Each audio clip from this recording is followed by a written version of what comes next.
আজকে এমন একটা বিষয় নিয়ে আলোচনা করব যে নিজেরই মনটা ভারাক্রান্ত হয়ে গেছে। মানে সম্পর্কগুলো এত ঠুনকো, মানে সম্পর্কগুলোকে নিয়ে আর বলার কিছু নেই। কে কাকে বিশ্বাস করবে বা কে কাকে ভরসা করবে সেই নিয়ে মানে কিছু বলার নেই আর। এই কলিযুগে, বিশেষ করে এই কলিযুগে এই ঘটনাগুলো ঘটছে যেগুলো নিজেদের বলতেও লজ্জা করে। এগুলো বলারও কথা নয়।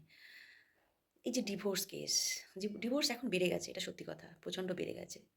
কিন্তু আমাদের কি বড়দের একটু ভাবনা চিন্তা করে একটু সমঝোতা করে চলা উচিত নয়? আমাদের বাচ্চাদের মুখের দিকে তাকিয়ে দুমদাম দেখবেন একটা ফ্যামিলিকে, হ্যাপি ফ্যামিলি, সবসময় তারা খুব খুশি থাকে। হাজব্যান্ড ওয়াইফকে ছাড়া, ওয়াইফ হাজব্যান্ডকে ছাড়া থাকতে পারছি না, চলতে পারছি না।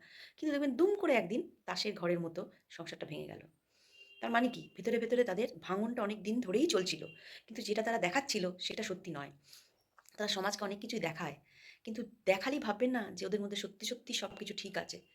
তা সুতরাং এই দেখানোর সম্পর্কটা টিকিয়ে রাখা দরকার। সত্যি কথা আমি মনে করি যে দেখানোর সম্পর্ক টিকিয়ে রাখার দরকার নেই। কিন্তু এটা কি বলে এটাকে?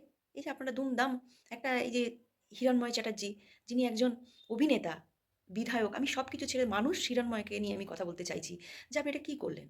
আপনার বাচ্চাটার কথা ভাবলেন না? আর আপনি যাকে বিয়ে করলেন তিনি হচ্ছেন আপনার মানে বাচ্চার থেকে ২ বছরের মাত্র বড়। তো আপনার চক্ষু লজ্জা বলে জিনিসটা সেটাও আপনার থাকলো না?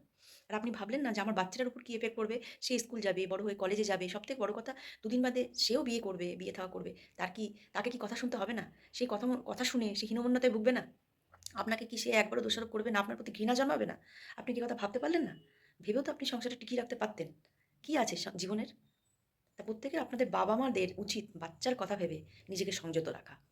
হ্যাঁ? একটা সময় স্বামী-স্ত্রীর ঝগড়া, অশান্তি, মনোমালিন্য হতেই পারে। তার মানে এই না দুম করে আরেকজনকে বিয়ে-থা করে নিলাম।